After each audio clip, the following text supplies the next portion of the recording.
Assalamualaikum warahmatullahi wabarakatuh. Tabe salamat linguna latai, salam sahujud karende malempang. Adil katalino bacuramin kasaruga, basengat kajubata. Arus. Perkenalkan, saya Fahriani SPD GRMM. Di sini saya berkolaborasi dengan 3 rekan sejawat saya. Yang pertama ada Ibu Zaukiah Habibati SPD, kemudian Ibu Levia Lestari SPD GR, dan yang terakhir ada Ibu Lisa Hayati SPD GRMM. Puji syukur kita haturkan kehadirat Tuhan Yang Maha Esa, karena berkat rahmat, taufik, dan hidayahnya lah kita dapat hadir dan berkumpul bersama dalam kegiatan aksi nyata diseminasi budaya positif yang kita laksanakan di SMA Negeri 3 Buntok. Yang terhormat Bapak Kepala SMA Negeri 3 Buntok, Bapak Muhammad Nur Salim SPD GR, terima kasih atas waktu dan wadah yang disediakan untuk kami berbagi praktik baik dalam diseminasi budaya positif ini. Kemudian yang kami hormati Bapak Ibu Guru, rekan sejawat, tenaga pendidik dan kependidikan SMA Negeri 3 Buntok yang sudah berkenan meluangkan waktunya di setiap kali kegiatan kami. Kemudian saya ucapkan juga terima kasih kepada rekan-rekan sejawat yang sudah berkolaborasi dari awal hingga kegiatan ini berakhir. Sebelum memulai kegiatan ini, ada baiknya kita berdoa bersama-sama dengan harapan agar kegiatan ini bisa kita laksanakan dan dijalankan dengan lancar dan sesuai dengan keinginan kita. Saya pandu dari depan, menurut agama dan kepercayaan kita masing-masing. Berdoa dimulai. Berdoa selesai. Baik, sebelum memulai kegiatan kita yaitu diseminasi budaya positif, ada baiknya kita dengarkan terlebih dahulu sambutan dari Bapak Kepala SMA Negeri 3 Buntok kepada Bapak Muhammad Nur Salim SPD GR. Disilahkan.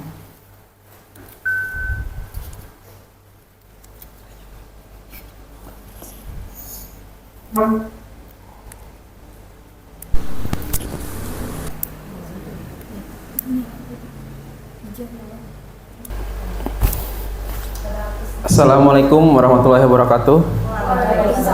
Selamat siang, salam sejahtera bagi kita semua. Alhamdulillahirrabbilalamin, hari ini kita bisa berkumpul lagi dalam acara diseminasi budaya positif. Saya mengucapkan selamat kepada ibu-ibu calon guru penggerak angkatan 10 yang sudah sampai ke tahap aksi nyata. Nah, jadi kita guru-guru, rekan guru-guru yang belum ikut guru penggerak, inilah momen kita bisa menyerap ilmu dari ibu-ibu calon guru penggerak angkatan 10 tentang diseminasi budaya positif. Nah, jadi ini mudah-mudahan hal yang disampaikan nanti bisa diterapkan di sekolah kita perlahan tapi pasti. Kita pelan-pelan bisa menerapkan budaya positif di sekolah kita. Dan juga ini juga bisa menjadi motivasi bagi kita semua yang belum ikut guru penggerak. Mudah-mudahan bisa dan tergerak hatinya untuk ikut guru penggerak di angkatan-angkatan berikutnya. Agar apa? Agar sekolah kita bisa punya banyak guru penggerak dan sekolah kita insya Allah bergerak bersama-sama. Mungkin itu saja yang saya sampaikan, Bapak Ibu. Terima kasih. Semoga acara ini bisa bermanfaat bagi kita semua. Wassalamualaikum warahmatullahi wabarakatuh. Baik, demikian tadi sambutan dari Bapak Kepala SMA Negeri 3 Buntok. Terima kasih kepada Bapak Muhammad Nur Salim. Untuk lebih memanfaatkan waktu, kita langsung saja masuk kepada diseminasi budaya positif kita hari ini. Namun sebelum itu, ada baiknya kita perkenalkan tujuan dari pendidikan terlebih dahulu untuk membuka materi tentang budaya positif ini. Seperti yang kita ketahui, tujuan pendidikan adalah menurut Ki Hajar Dewantara menuntun segala kodrat yang ada pada anak agar mereka dapat mencapai keselamatan dan kebahagiaan yang setinggi-tingginya, baik sebagai manusia ataupun sebagai anggota masyarakat. Oleh sebab itu, pendidik hanya dapat menuntun tumbuh atau hidupnya kekuatan kodrat yang ada pada anak agar dapat memperbaiki lakunya, bukan dasarnya, hidup dan tumbuhnya kekuatan kodrat anak. Di sini kita sebagai tenaga pendidik artinya diingatkan kembali mana kodrat alam dan kodrat zamannya. Artinya kita tidak bisa menyamakan keadaan anak-anak kita zaman sekarang ini dengan keadaan kita pada tahun-tahun sebelumnya, di mana pada saat kita sebagai seorang murid pada saat itu. Artinya kodrat mereka, kodrat alamnya dan kodrat zamannya kita tuntun. Kita tuntun artinya tidak harus kamu harus seperti ini. Artinya kita tuntun, dia maunya seperti apa. Kita sesuaikan dengan keadaan zaman sekarang ini tanpa memaksa, sehingga mereka merasa ada aman dan nyaman ketika mereka menjalani pendidikan pada sekarang ini. Kemudian selain dari tujuan pendidikan, budaya positif di sekolah ini yang akan kita bicarakan pada kesempatan kali ini. Budaya positif di sekolah merupakan nilai dan kebiasaan di sekolah yang berpihak pada murid agar mereka dapat berkembang menjadi pribadi yang kritis, penuh hormat dan bertanggung jawab sebagai profil pelajar Pancasila. Kita sebagai seorang tenaga pendidik diminta untuk menghamba terhadap murid. Menghamba artinya tidak harus kita menyembah mereka, tidak. Artinya kita lebih mendahulukan kepentingan mereka daripada kepentingan kita. Di situ makna dari kebiasaan kita di sekolah berpihak menjadi pribadi yang kritis, penuh hormat dan bertanggung jawab. Tetap hal tersebut menjadi pegangan dan acuan kita untuk mewujudkan profil pelajar Pancasila.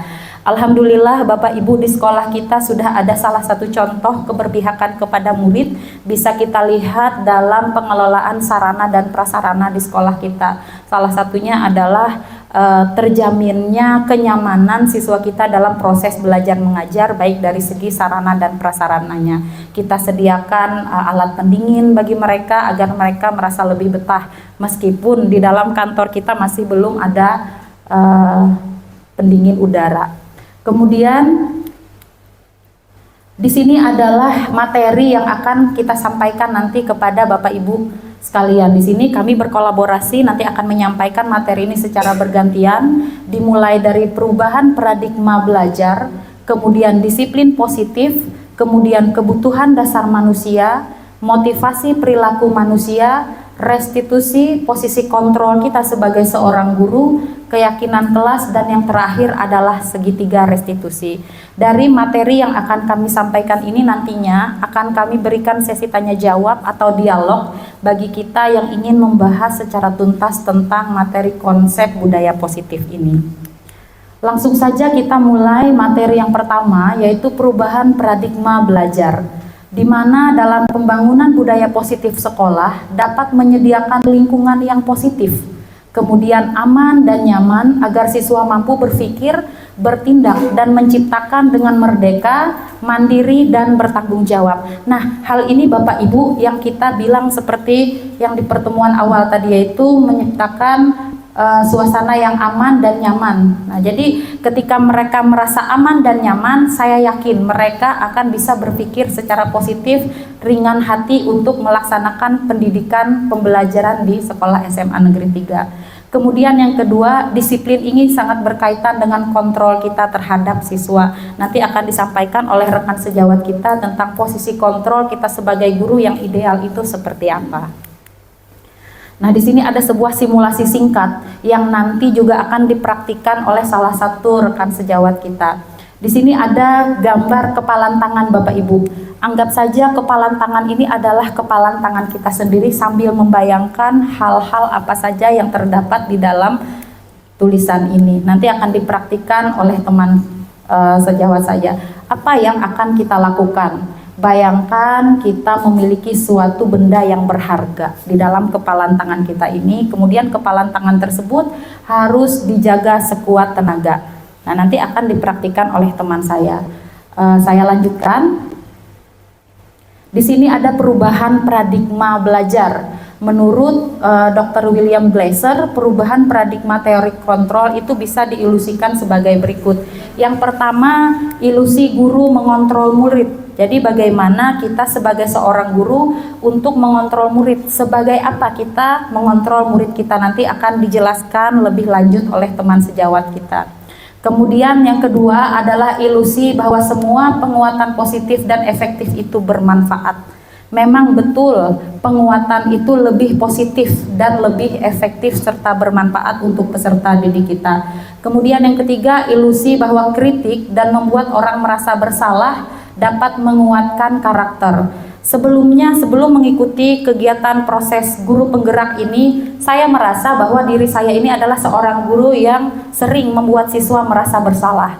Tetapi setelah mengikuti program guru penggerak ini, ternyata ada posisi guru yang lebih baik selain seorang guru yang bisa membuat siswa kita merasa bersalah. Nanti juga akan dipertebal oleh rekan sejawat saya sesuai dengan pembagian materinya. Kemudian yang terakhir, ilusi bahwa orang dewasa memilih hak untuk memaksa. Artinya kedewasaan itu tidak hanya dibebankan kepada umur. Meskipun dia memiliki usia yang lebih muda, tingkat kedewasaan seseorang itu juga berbeda-beda. Jadi tingkat kedewasaan itu bisa kita gali, bisa kita terapkan terhadap siswa kita dalam perwujudan profil pelajar Pancasila. Sampai di sini dulu materi budaya positif dan paradigma belajar yang bisa saya sampaikan. Kemudian akan dilanjutkan kembali oleh rekan sejawat kita. Terima kasih. Wassalamualaikum warahmatullahi wabarakatuh.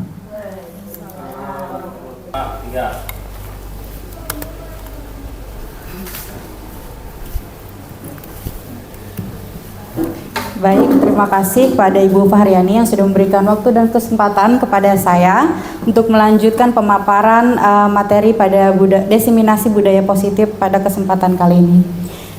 Baik Bapak Ibu, kita akan berpindah pada slide selanjutnya. Nah, disiplin positif. Apa makna disiplin?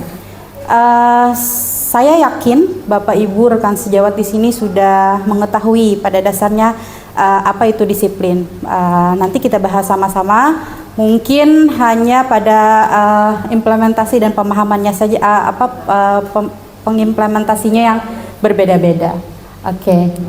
Selanjutnya, di sini kami memaparkan berdasarkan beberapa pengertian menurut filsuf.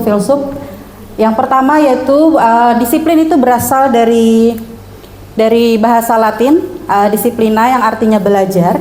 Kemudian menurut filsuf Socrates dan Plato, makna asal dari kata ini berkonotasi dengan disiplin diri murid.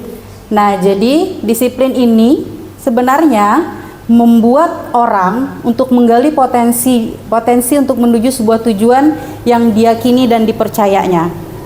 Kemudian Bapak Ibu, namun, ini yang sering terjadi mungkin saat ini sedang kita alami di sekolah kita. Dalam budaya kita, makna ini berubah menjadi sesuatu yang dilakukan oleh seseorang pada orang lain untuk mendapatkan kepatuhan dan kecenderungannya adalah berhubungan dengan ketidaknyamanan. Jadi biasanya anak-anak itu melakukan disiplin atas untuk kepatuhan saja dan akhirnya memiliki hubungan ketidaknyamanan antar satu sama lainnya. Begitu Bapak Ibu. Jadi sebenarnya disiplin itu adalah sesuatu yang datang dari dirinya atau dapat menggali potensinya untuk mencapai suatu tujuan atau keyakinan yang dimilikinya. Nah, Bapak Ibu, jadi disiplin ini merupakan kemampuan atau memerintah diri sendiri di dalam mengontrol dan menguasai diri untuk memilih tindakan yang mengacu pada nilai-nilai yang kita hargai dan penuh tanggung jawab tanpa perintah orang lain. Ternyata Bapak Ibu, disiplin itu seharusnya datang dari dalam diri kita, yang mana disiplin itu berangkat dari hal-hal yang kita yakini, sehingga segala sesuatu yang berangkat dari dalam diri itu melekat dan bisa bermuara pada hal yang positif. Baik, kemudian yang selanjutnya, nilai yang kita hargai adalah nilai-nilai kebajikan universal atau sifat positif yang menjadi tujuan mulia yang ingin dicapai setiap individu. Nilai-nilai yang dimaksud adalah nilai-nilai yang berada dalam profil pelajar Pancasila. Jadi di dalam profil pelajar Pancasila itu ada 6 elemen yang bisa diterapkan untuk menerapkan disiplin positif ini. Tadi sudah disampaikan rekan sejawat saya mengenai praktek untuk mengepal tangan. Nanti akan saya minta pada Ibu Fahriani dan Ibu Lisa Hayati untuk mempraktekkan ini selama 30 detik. Baik Bapak Ibu, silahkan untuk disimak gambaran disiplin itu seperti apa. Silahkan Ibu-Ibu. Selamat siang Besti. Selamat siang juga. Bagaimana keadaan hari ini? Alhamdulillah sehat. Alhamdulillah. Saya lihat di genggaman Besti itu ada sesuatu ya? Iya dong. Oh, boleh saya lihat? Oh, tidak bisa. Ini punya saya. Kenapa Besti? Karena ini adalah sesuatu yang berharga buat saya. Tapi kita kan Besti. Besti sih besti, tapi ini kan punya saya. Lihat sedikit dong Besti. No, tidak. Sebentar saja. Tidak boleh. Atau saya teropong Besti. Silahkan, tapi jangan diambil ya. Bagaimana kalau setelah ini kita ke tukang bakso? Aduh, boleh juga tuh. Tapi kalau boleh tahu, apa tujuan besti pengen tahu apa yang saya genggam? Ya kan, biar saya tahu, saya kan orangnya kepo. Alasan yang lebih spesifik dong. Kita kan Besti. Oh begitu. Kalau misalnya nanti saya buka, saya beritahu, selanjutnya mau diapain tuh? Biar saya tahu aja, kalau itu bermanfaat untuk saya ikuti. Kalau tidak, ya sudah. Oh baiklah, tapi jangan lupa makan baksonya ya. Iya. Oke, Lihat siap. Besti. Wow, terima kasih. Sama-sama. Jangan dilihat yang lain Besti. Siap. Yuk kita kembali. Oke.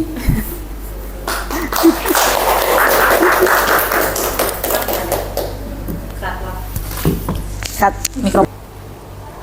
Oke, terima kasih pada Ibu Fahriani dan Ibu Lisa Hayati yang sudah mengilustrasikan tentang kepalan tangan tadi. Jadi Bapak Ibu, kita sudah melihat tadi ternyata Ibu Lisa mau membuka kepalan tangannya tanpa paksaan sedikit pun. Jadi apa yang diilustrasikan oleh Ibu Fahriani dan Ibu Lisa Hayati merupakan gambaran budaya positif atau disiplin positif itu nanti bagaimana diterapkan. Jadi sebenarnya disiplin itu ada di dalam diri kita, yang bisa mengontrol diri kita itu cuma kita sendiri. Bagi siswa-siswa atau murid-murid kita yang nantinya tidak mampu melakukan self control atau disiplin mengontrol dirinya sendiri, nanti akan ada yang namanya bantuan disiplin dari Dewan Guru. Jadi Bapak Ibu, itulah gambaran ketika seseorang mau membuka atau tidak membuka tangannya, itu tergantung keyakinan yang dimiliki oleh seseorang tersebut. Nah, jadi banyak sekali pelajaran yang kita ambil dari situ, bahwa segala sesuatu itu bisa terjadi atas keyakinan dan kepercayaannya, bahkan tanpa perlu melakukan paksaan. Boleh juga dengan paksaan, boleh juga dengan tidak paksaan, tergantung si empu tangan tersebut. Baik Bapak Ibu, kita lanjut pada kebutuhan dasar manusia. Jadi kebutuhan dasar manusia itu Bapak Ibu sebenarnya berbeda-beda. Setiap orang, setiap anak memiliki kebutuhan dasar yang berbeda-beda.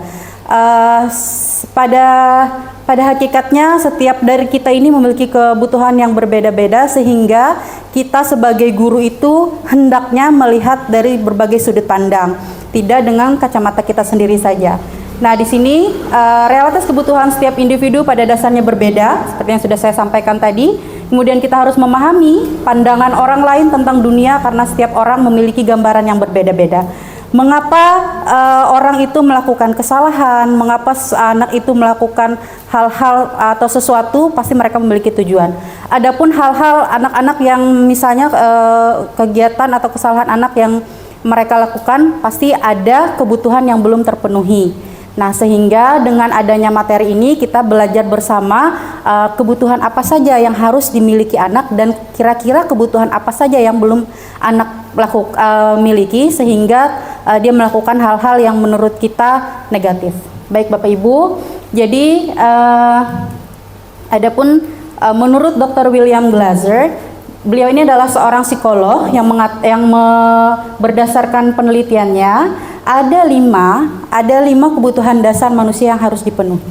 Jadi yang pertama adalah bertahan hidup. Bertahan hidup ini mengenai makan, pakaian, tempat tinggal, kemudian keamanan, dan kemudian kesehatan. Jadi bertahan hidup ini adalah tentang elemen-elemen ini. Jika ini terpenuhi, maka sudah terpenuhi tentang kebutuhan dasar bagian bertahan hidup. Kemudian kasih sayang dan dicintai. apakah kita atau murid kita sudah terpenuhi kebutuhan dasarnya? Nah, kebutuhan dasar kasih sayang dan rasa diterima ini, rasa diterima, disayangi, berbagi, kemudian menjadi bagian dalam sebuah kelompok. Biasanya Bapak Ibu ya, ada anak yang melakukan hal-hal yang menyimpang atau sesuatu yang menurut kita negatif, barangkali mereka ada kebutuhan dasar bagian kasih sayang dan rasa diterimanya belum terpenuhi. Mungkin dia meminta perhatian dan lain sebagainya macam. Jadi jika ini terpenuhi, maka akan terminimalisir masalah-masalah yang dihadapi anak tersebut. Kemudian lanjut ada penguasaan. Setiap orang itu memiliki rasa penguasaan atau ingin menguasai sesuatu. Perlakuan atas kemampuan harga diri, kemudian dapat diakui dan berprestasi. Jadi setiap anak itu dia memiliki tujuannya, memiliki ambisinya masing-masing, dan itu terdapat pada penguasaan. Kemudian kebebasan atau freedom. Kebebasan atau freedom itu dia mandiri, bebas memilih dan mencoba hal baru. Jadi ketika anak-anak itu terkekang, tidak diberikan kesempatan untuk mencoba hal baru, maka ada kebutuhan dasar yang tidak terpenuhi, yaitu kebebasan. Sisi kebutuhan kebebasannya ini tidak terpenuhi sehingga dia membuat sesuatu yang sekiranya untuk tercapai. Itulah tugas kita sebagai guru untuk menggali kebutuhan-kebutuhan siswa apa yang belum terpenuhi sehingga mereka melakukan hal-hal sesuatu yang menurut kita negatif. Jadi yang terakhir adalah kesenangan. Kesenangan ini yaitu kesenangan bermain, bercanda, tawa, dan bahagia. Jadi setiap orang, bahkan kita sebagai guru juga ingin kesenangan ini terpenuhi. Jadi Bapak Ibu, ketika anak-anak memiliki kesalahan atau sesuatu yang menurut kita negatif, maka kita harus melihat kebutuhan dasar apa yang tidak mereka penuhi. Jadi saya meyakini setiap tindakan yang dilakukan oleh setiap orang itu selalu memiliki tujuan, motivasi, dan juga ada hal-hal yang belum terpenuhi atas dirinya sendiri. Nah, adapun motivasi yang akan dilakukannya atas tindakannya nanti akan disampaikan oleh rekan saya, yaitu Ibu Levia Lestari, Sarjana Pendidikan, untuk melanjutkan materi yang telah kami sediakan. Sekiranya semoga apa yang telah saya sampaikan semoga dapat bermanfaat untuk kita semua dan dapat diimplementasikan dalam kehidupan kita sehari-hari, baik di dalam kelas maupun di sekolah kita. Baik Bapak Ibu, untuk materi selanjutnya saya persilahkan kepada Ibu Levia Lestari, SPDGR, untuk menyampaikan. Terima kasih.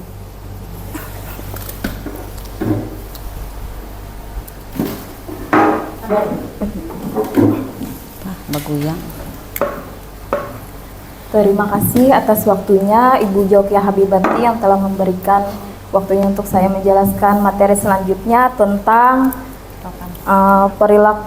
motivasi perilaku manusia. Nah, di sini motivasi perilaku manusia ada dua, ada dari internal dan eksternal. Yang pertama dulu saya jelaskan tentang motivasi perilaku manusia tentang yang eksternal. Yang pertama untuk menghindari ketidaknyamanan atau hukuman. Nah, di sini seorang akan memiliki motivasi ini merupakan motivasi pada tingkat yang terendah di dalam diri manusia. Dia akan bertanya di situ, apa yang akan terjadi bila saya tidak melakukannya? Sebenarnya dari dalam dirinya itu memiliki motivasi ini menghindari ketidaknyamanan atau hukuman yang tidak nyaman baginya, baik secara psikis maupun secara fisiknya. Kemudian di situ motivasi eksternal yang kedua untuk mendapatkan imbalan atau penghargaan dari orang lain. Nah, di sini orang tersebut akan memiliki pertanyaan di dalam dirinya, apa yang akan saya dapatkan bila saya melakukannya. Nah, di situ dia akan melakukan sesuatu yang menurutnya aman baginya, mendapatkan pujian, imbalan atau hadiah dari orang lain, seperti itu. Kemudian motivasi yang kedua, motivasi internal dari dalam dirinya, di situ untuk menjadi orang yang memiliki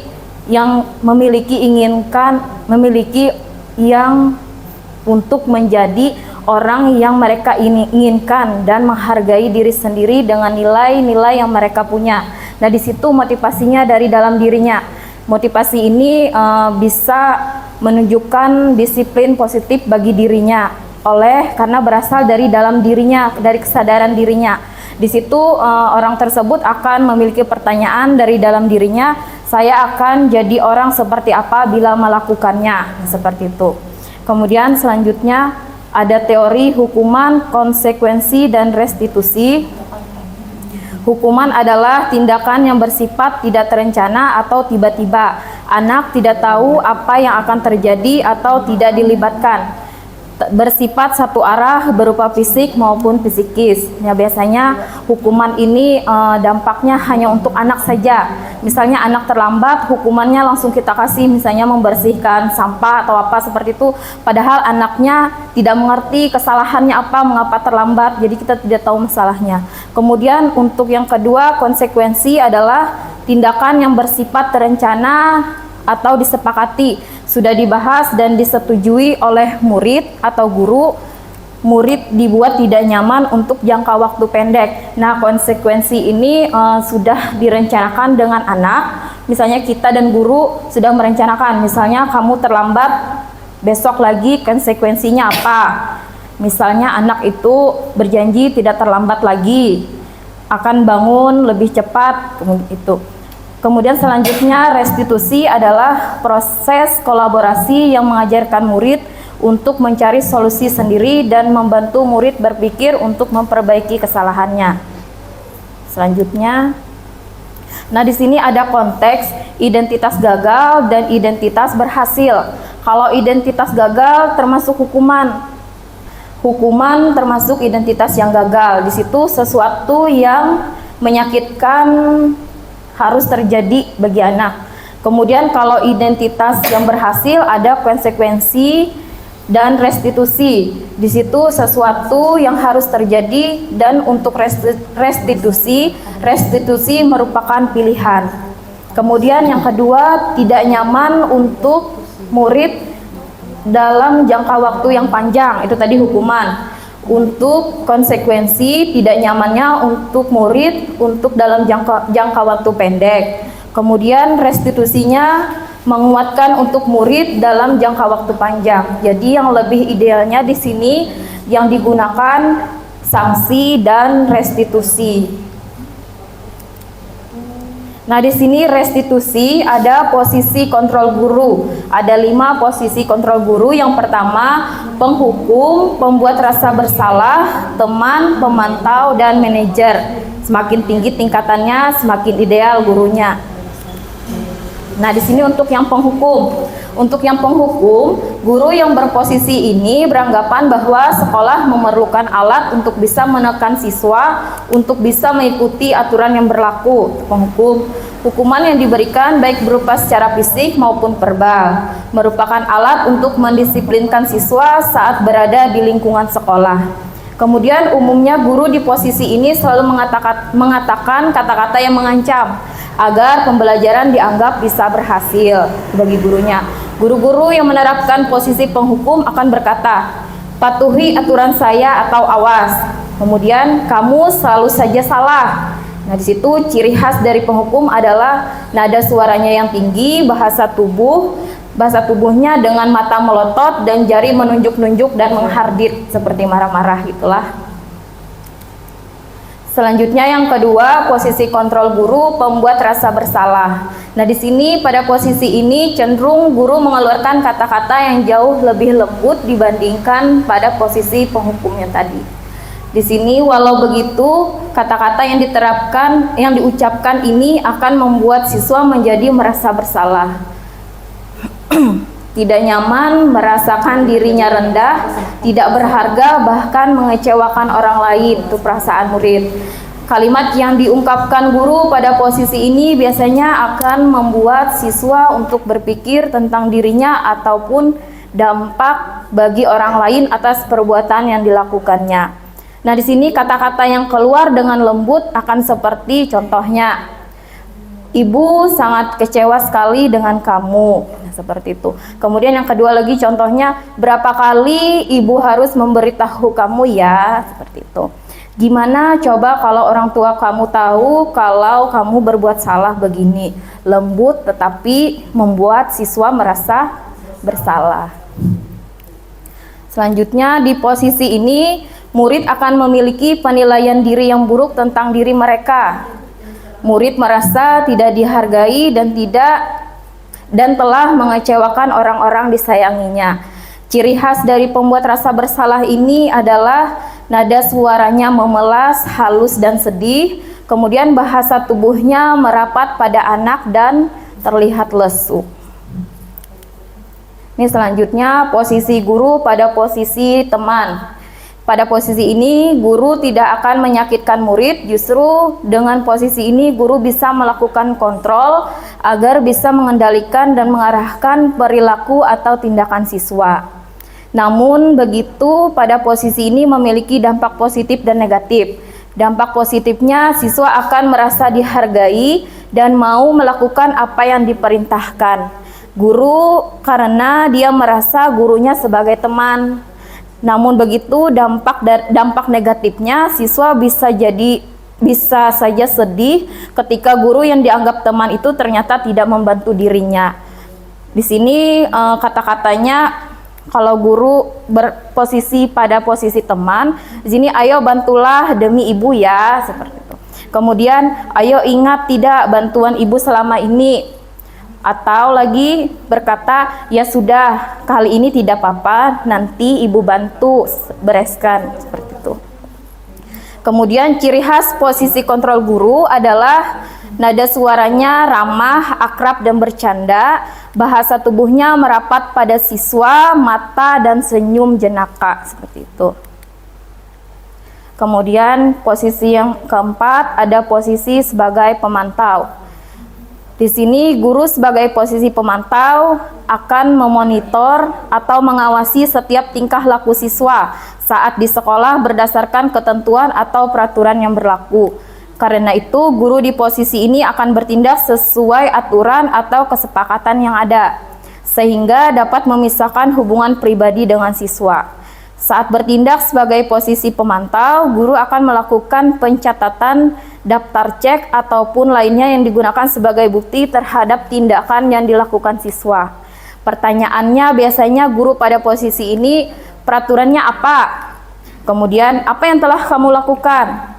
Selanjutnya contohnya sanksi atau konsekuensi apa? Nah, di sini seorang pemantau sangat mengandalkan perhitungan catatan data yang dapat digunakan sebagai bukti atas perilaku seseorang. Posisi ini akan menggunakan stiker, slip catatan atau daftar cek. Posisi pemantau sendiri berawal dari teori stimulus respon, yaitu menunjukkan tanggung jawab guru dalam mengontrol murid. Kalau ciri khas dari pemantau, nadanya datar, bahasa tubuhnya formal. Nah, di posisi yang terakhir, posisi guru sebagai manajer, berarti perilaku layaknya seorang mentor yang memberi arahan, bimbingan, mendukung tindakan siswa. Kemudian mempertanggungjawabkan tindakannya sekaligus memberikan arahan untuk menemukan solusi dari suatu permasalahan. Di sini guru yang menjalankan posisi ini telah memiliki keterampilan berposisi sebagai teman maupun pemantau, sehingga bisa lebih fleksibel dalam mengarahkan siswa. Nah, guru pada posisi ini sejatinya adalah membimbing siswa untuk mandiri, merdeka, dan bertanggung jawab atas seluruh perilaku yang dilakukannya. Kemudian pada posisi manajer ini, guru tersebut akan berkata, apa yang kita yakini? Kemudian, apakah kamu meyakininya? Jika kamu meyakininya, apakah kamu bersedia memperbaikinya? Situ. Kemudian jika kamu memperbaiki ini, hal ini menunjukkan apa tentang dirimu? Ini posisi manajer ini mengingatkan pada keyakinan kelas yang akan dibuat nanti. Keyakinan kelas itu kesepakatan antara guru dan murid. Jadi posisi manajer ini lebih mengingatkan pada keyakinan kelas. Kemudian ciri khasnya posisi kontrol manajer adalah nada suaranya yang tulus, bahasa tubuh tidak kaku dan mendekat ke siswa. Mungkin idealnya kalau sesuai kondisi kita, posisi manajer ini lebih baik diterapkan dari kelima posisi kontrol guru tersebut. Demikian pemaparan materi dari saya. Selanjutnya akan dilanjutkan oleh rekan saya Lisa Hayati. Dipersilahkan.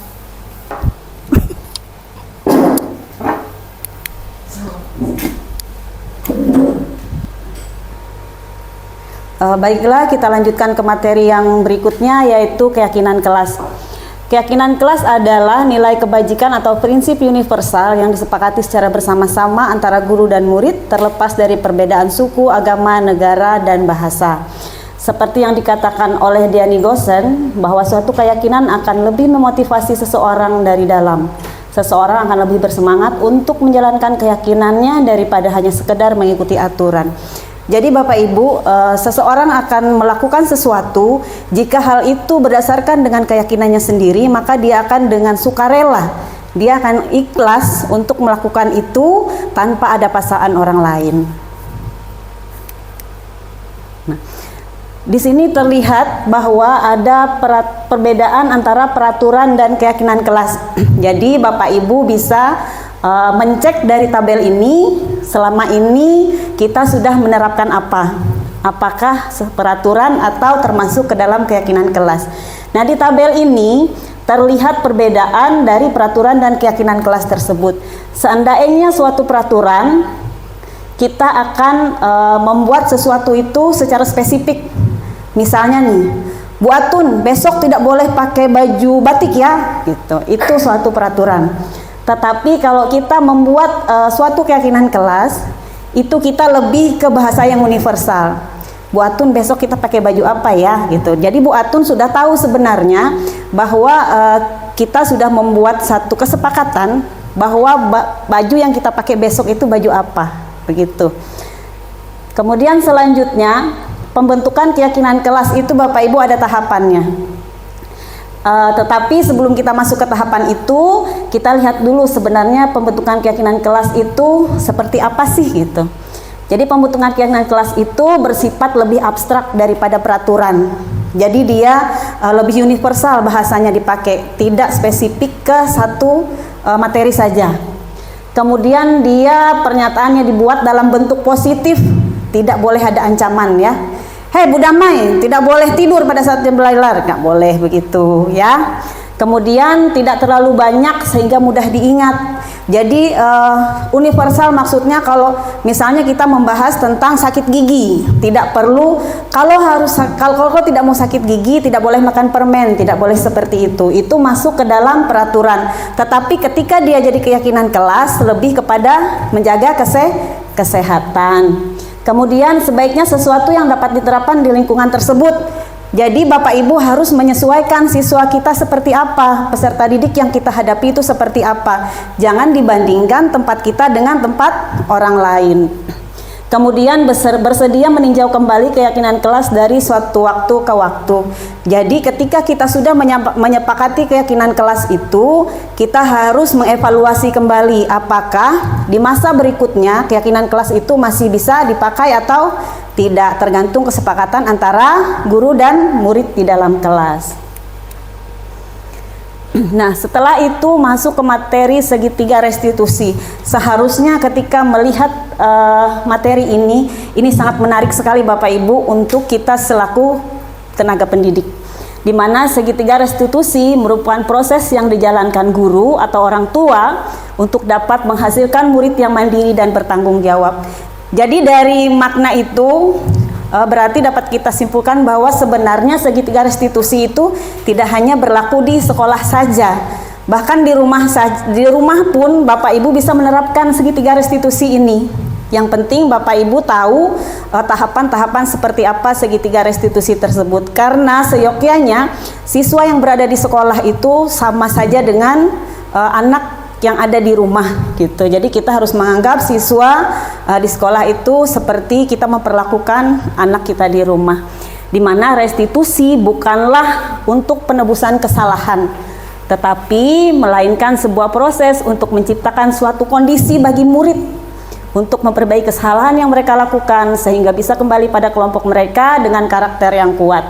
Restitusi berfokus pada solusi dan dapat mengembalikan murid yang berbuat salah pada kelompoknya. Dalam arti kata, jika kita menerapkan segitiga restitusi, kita tidak menganggap anak itu salah, tetapi ketika berbuat kesalahan, itu adalah merupakan hal yang wajar selaku manusia. Nah, segitiga restitusi itu ini tahapannya Bapak Ibu. Yang pertama adalah ada 3 tahapan segitiga restitusi. 1, menstabilkan identitas. 2, validasi tindakan yang salah. Dan ketiga, menanyakan keyakinan. Selanjutnya kita bahas satu persatu tahapan dari segitiga restitusi itu. Nah, ini tahapan yang pertama. Tahapan yang pertama adalah menstabilkan identitas. Di tahapan ini berdasarkan prinsip harus membuat kesalahan adalah bagian dari proses pembelajaran dan menggeser identitas gagal ke identitas sukses yang tadi sudah dijelaskan oleh rekan sejawat saya di materi sebelumnya. Jadi pada tahapan ini ketika kita menghadapi siswa yang melakukan pelanggaran, jangan serta-merta kita menghukum atau menjudge dia bahwa dia melakukan kesalahan. Tetapi kita tanya dulu nih di sini. Jadi kesalahan itu kita tanamkan kepada siswa bahwa itu merupakan proses pembelajaran, di mana berbuat kesalahan itu adalah hal yang lumrah, sehingga anak ketika dia melakukan kesalahan tidak akan merasa sangat tertekan sekali, tetapi dia akan menganggap bahwa ketika dia melakukan kesalahan itu merupakan proses pembelajaran. Tahap yang selanjutnya adalah validasi tindakan yang salah. Pada langkah ini kita harus memahami kebutuhan dasar yang mendasari tindakan anak sehingga berbuat salah. Ini sebagai contoh, ketika kita piket ada siswa yang terlambat, jangan serta-merta kamu pasti tadi bangunnya kesiangan, pasti tadi malam kamu main game, pasti tadi malam kamu nonton TV-nya sampai larut malam. Tidak seperti itu Bapak Ibu, tetapi pada kenyataannya selama ini itu yang terjadi. Tetapi ketika kita sudah tahu itu apa itu segitiga restitusi, kita harus mengikuti langkah-langkahnya, di mana pada langkah kita memvalidasi tindakan yang salah, kita bertanya, kenapa anak itu sampai datang terlambat? Tetapi tetap dengan bahasa yang wajar, dengan bahasa yang lembut, sehingga anak tidak merasa tertekan. Selanjutnya, tahapan yang ketiga yaitu menanyakan keyakinan. Pada tahapan ini, peserta didik akan diajukan pertanyaan-pertanyaan yang bermakna untuk memunculkan motivasi secara intrinsik dan mampu mengaitkan keyakinannya dengan tindakan yang salah. Seperti saya bilang di awal tadi, bahwa ketika seseorang melakukan sesuatu itu atas kesadarannya sendiri, maka dia akan melakukan satu hal itu pun tidak dengan terpaksa, dia akan dengan ikhlas melakukannya. Jadi pada tahap ini, kita akan bertanya dengan anak. Ketika dia melakukan kesalahan, kita bertanya, kenapa nak? Kamu kenapa terlambat? Apa yang membuat kamu terlambat? Ketika dia sudah menjawab, apa yang nanti kita harus lakukan supaya berikutnya tidak terlambat lagi. Jadi kita buat kesepakatan dengan anak setelah kita tahu dia melakukan kesalahan. Kemudian jangan lupa kita harus bertanya, apakah benar kesalahan yang sudah dia sadari itu benar-benar telah melanggar keyakinan yang sudah kita sepakati tadi. Karena di awal kan kita sudah punya kesepakatan nih, misalnya datang ke sekolah harus pukul sekian.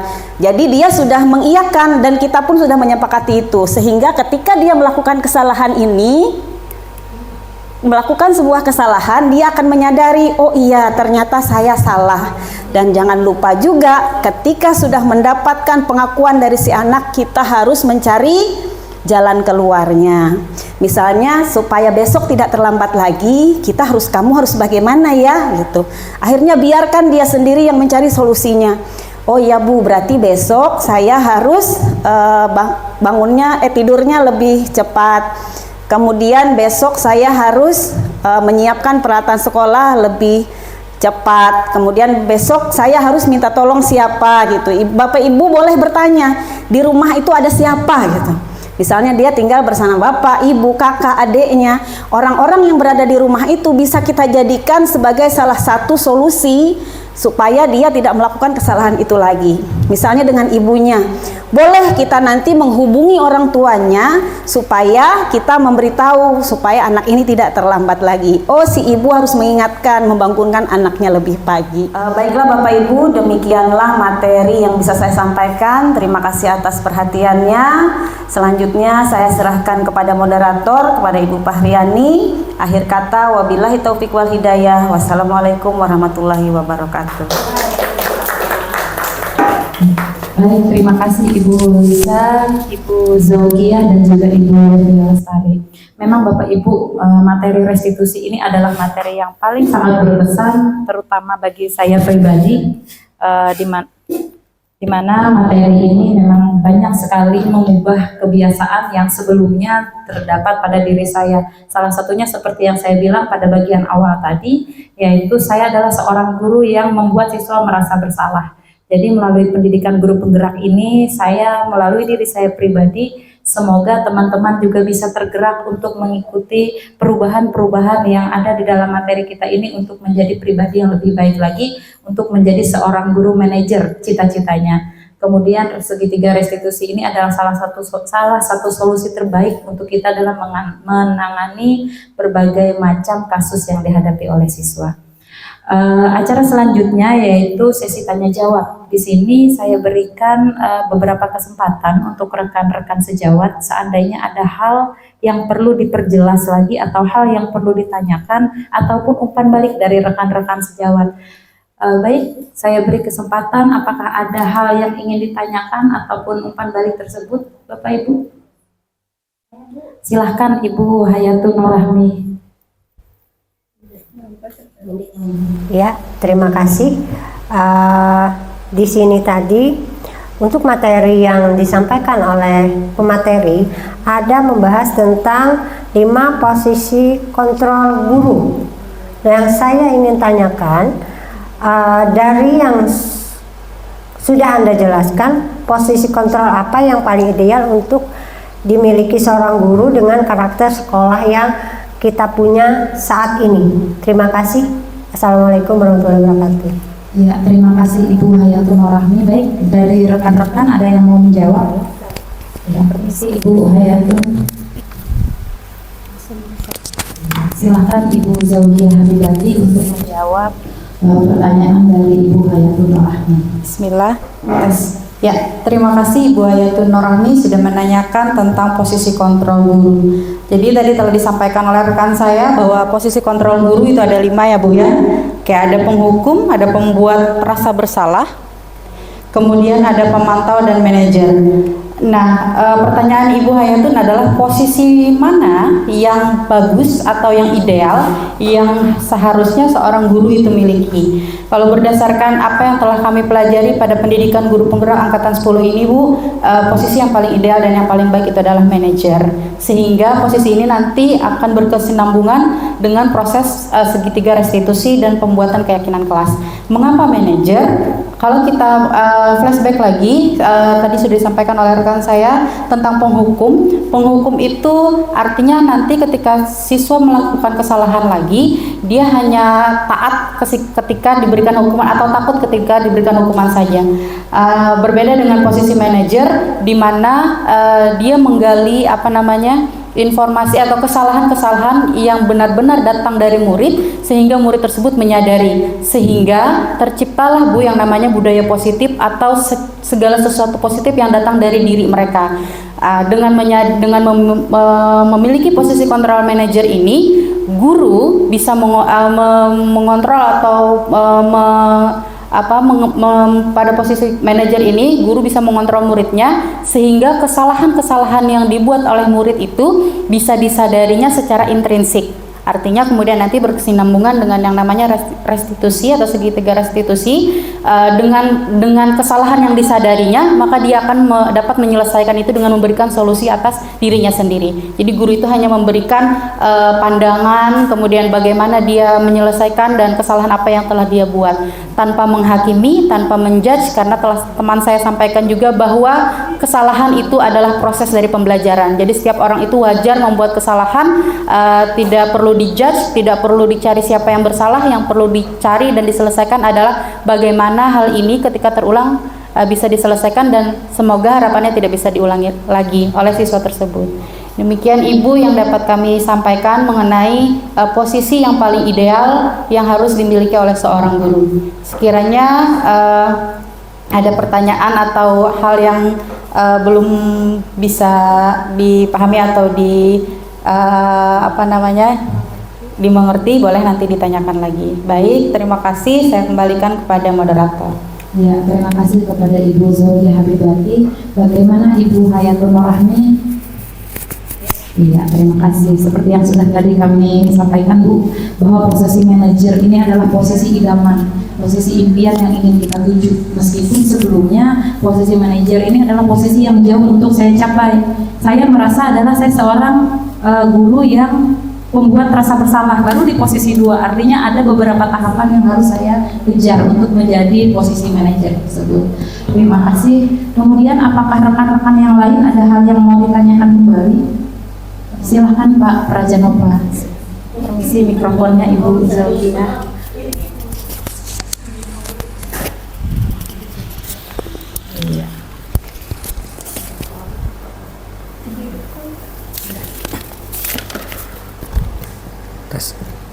Tes. Baik, terima kasih atas kesempatan yang telah diberikan. Dari materi yang telah disampaikan ini tadi, saya ada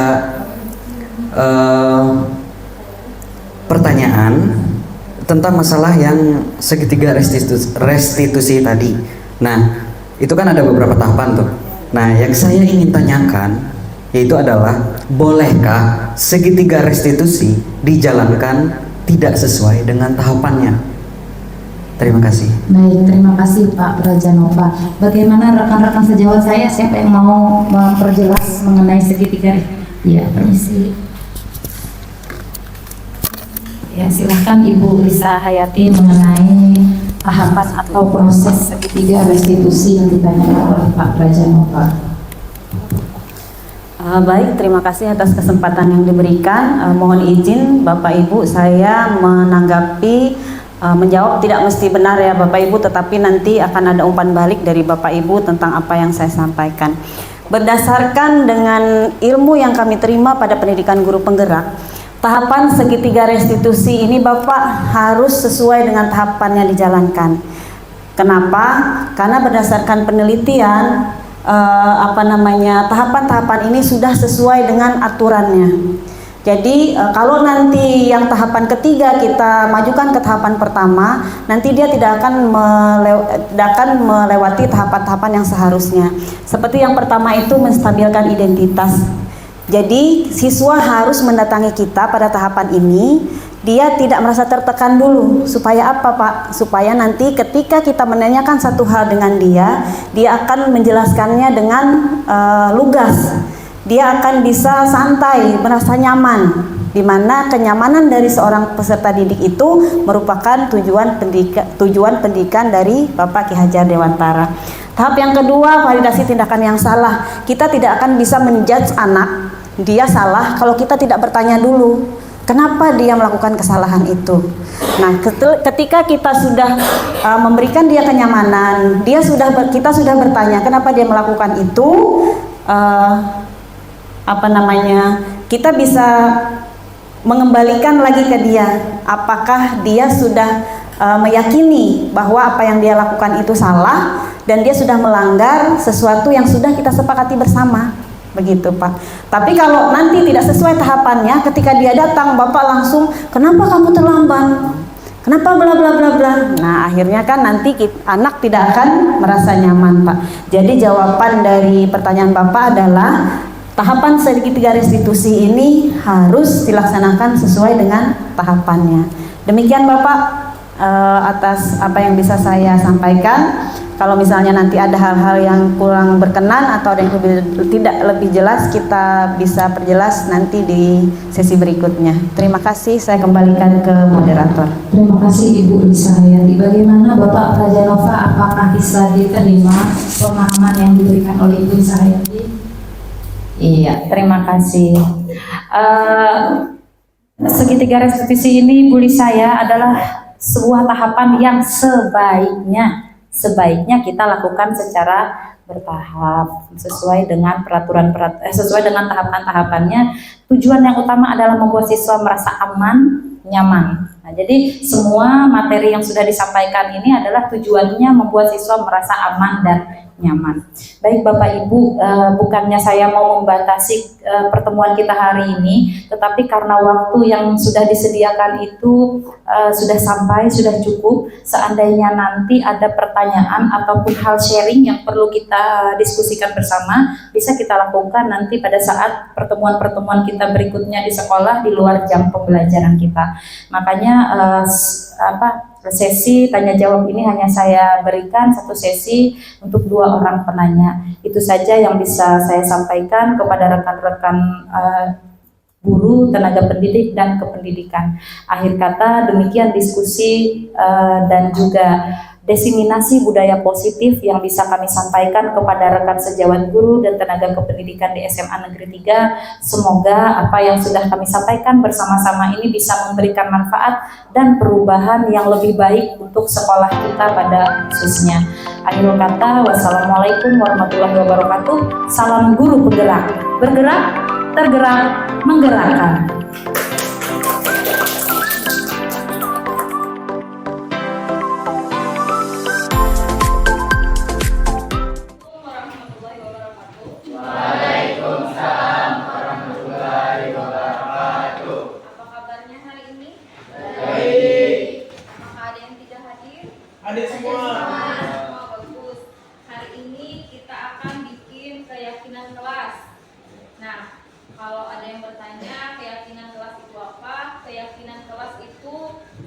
Nilai kebajikan universal yang disepakati secara bersama-sama antara guru dan siswa. Contohnya di sini keyakinan kelasnya seperti nilai-nilai kebajikan di masyarakat. Misalnya berdasarkan profil pelajar Pancasila itu ada 1, beriman bertakwa kepada Tuhan Yang Maha Esa. Kemudian yang kedua, berakhlak mulia, mandiri, berpikir kritis, berbineka global, bergotong royong, dan kreatif. Jadi ada 5 nilai kebajikannya. Kebajikan sikap murid di keyakinan kelas. Contohnya toleransi antara sesama teman. Bisa memberikan contoh toleransi antara sesama teman bagaimana? Toleransinya tidak mengganggu teman, termasuk toleransi. Kemudian ada rasa hormat dengan teman, integritas, mandiri, menghargai, antusias, empati. Empati itu apa? Saling tolong menolong. Kemudian kreativitas, kerjasama, percaya diri, dan komitmen. Nah, di sini ada lembaran yang akan Ibu berikan. Nanti kalian tulis di sini keyakinan kelasnya. Kalian mau kelas kalian bagaimana? Misalnya antara kalian dengan teman, misalnya saling tolong menolong, yang hal-hal kebaikan lah, maksudnya lah di situ keyakinan kelasnya. Jadi kalian isi aja. Nanti bila sudah mengisi, silahkan tempel di sini untuk keyakinan kelasnya. Kalian mau kelas kalian bagaimana bagusnya? Nanti Ibu baca lalu kita sepakati, paham nggak? Ada yang ditanyakan lagi? Ada.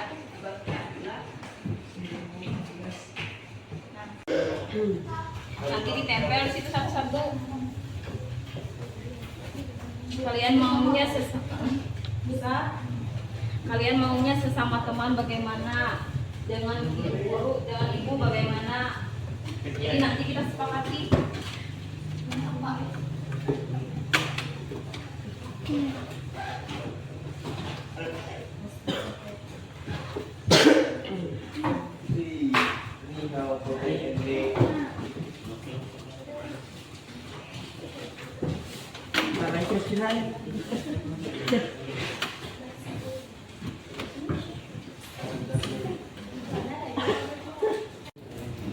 Nilai-nilai keyakinan kelasnya.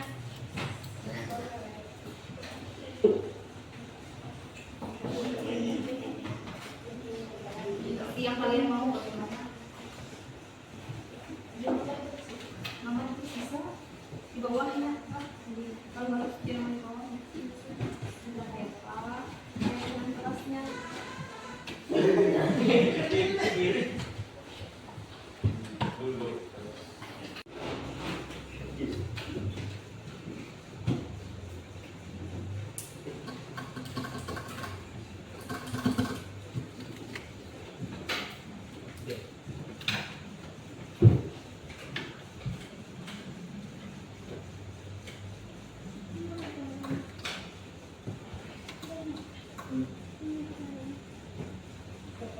misalnya sebelum belajar dan mengakhiri pembelajaran dengan berdoa bisa.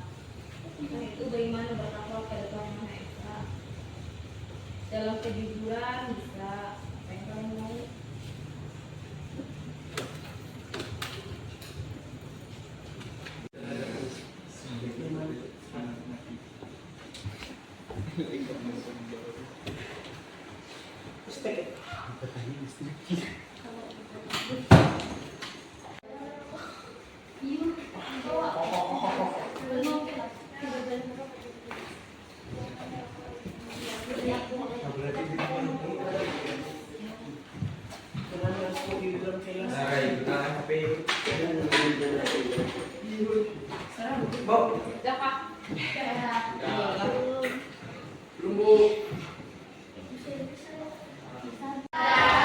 Sekarang kalian tempelkan ke papan tulis sini dari ujung barisan ujung dulu ke depan. Silakan tempel tertib. Iya.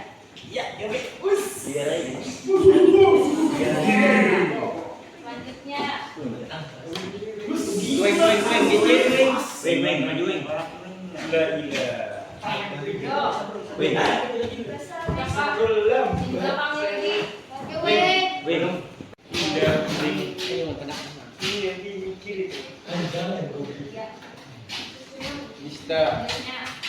Manjir model.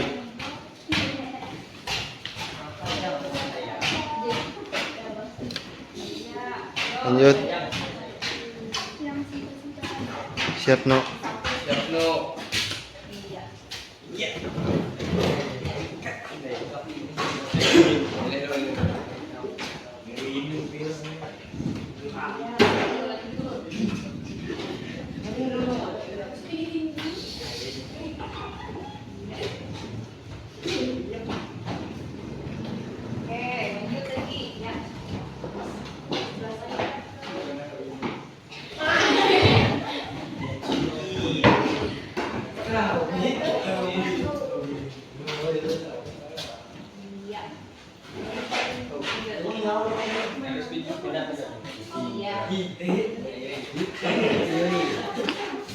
Oke, lanjut lagi ya. Iya.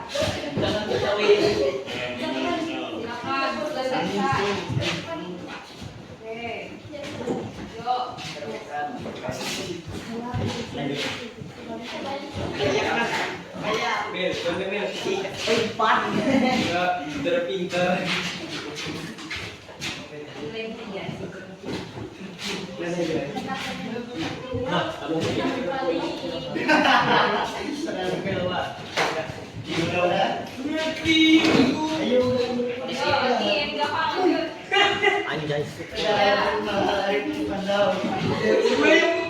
Di bawah nih.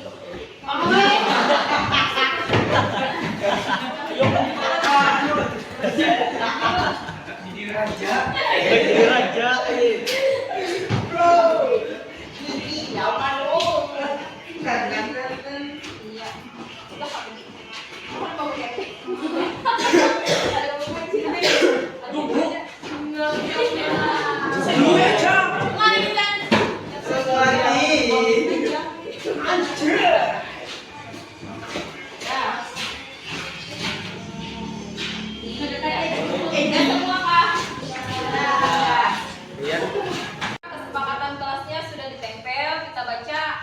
Kalau ada yang tidak sepakat, silakan jelaskan alasannya kenapa. Gitulah. Di sini yang pertama dulu Ibu baca.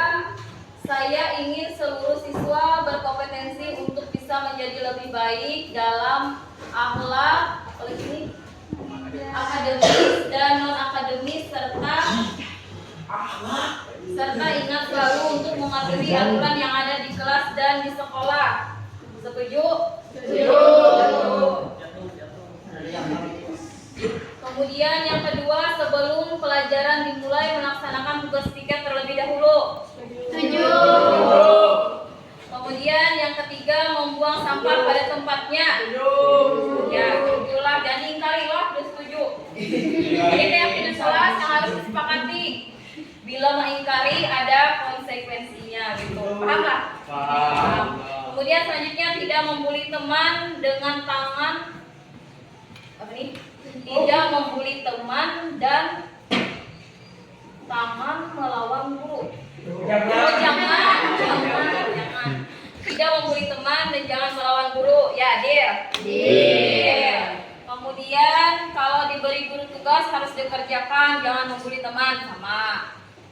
Saling menghormati, menjaga kebersihan, sama yang tadi. Terus biasakan mengucap salam ketika masuk dalam ruang kelas. Ya. Assalamualaikum warahmatullahi wabarakatuh. Kemudian saling peduli, menghargai dan membantu sesama teman. Saling tolong menolong sesama teman. Saling menolong sesama teman. Bagaimana? Ya. Bagus. Saling peduli, menghargai dan membantu satu sama lain. Ya. Menghormati guru, bekerja sama, menjaga kebersihan kelas. Harus menjaga sikap terhadap guru. Ya lah. Jangan iya aja. Menjaga kebersihan kelas sama.